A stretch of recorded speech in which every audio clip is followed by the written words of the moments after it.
My guest today is one of the city's most celebrated chefs, the endlessly talented, the endlessly humble, and the occasional rock star, Adam Da Silva.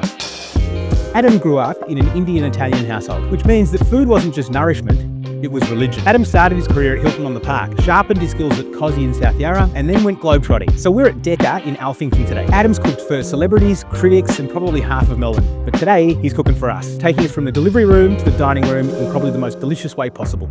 All right, Adam. So you and Lauren have got 3 kids. Yes, we do. 3. But Ava, who's 15, Javier's 13, and Olivia 9.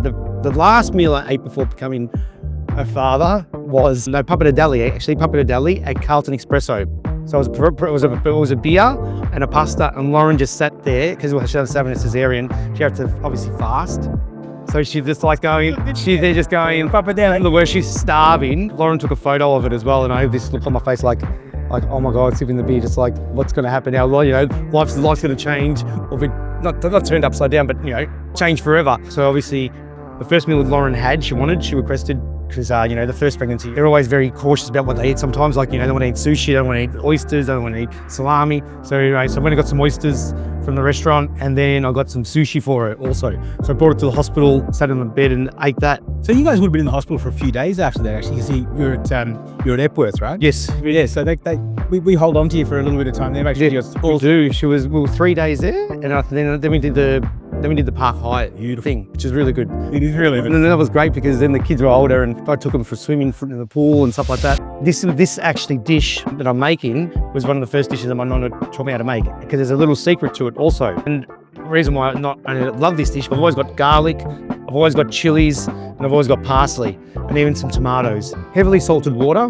The rule of thumb when cooking pasta is that it should taste like the sea. There is a trick, which I'll show you, a little trick which a lot of chefs don't know, but it's called the emulsification. There's lots of garlic. I love lots of garlic. I eat garlic all the time. Sounds like Goodfellas, where he gets the razor blade out, he's in the jail. Remember this? Correct. I like to slice it thin so it melts in the food. Correct. But this dish represents many things. A represents we first come in a parent and we're hungry late at night and you wanted a snack, so I'd have this. It's a dish that, sometimes when you're feeling a bit down and out, also, it's like comfort food. One little thing I like to do is that I just chop stalk and all, because there's so much flavour in the stalk. When you're flavouring sauces or stuff like that, that's where all the flavour is. So look, the pasta's almost pretty much ready. You want to still take it to about 3/4.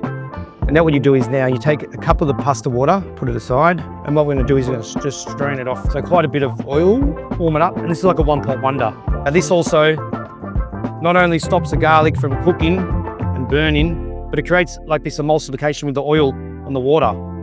So just put that in there, and nice and al dente or to the tooth, because they say, the more al dente the pasta, the more easier it is to digest. When the pasta absorbs too much, when it's overcooked, it's harder for your body to digest it. The only other thing you can do, which is poor man's breadcrumbs. Your pangrattato.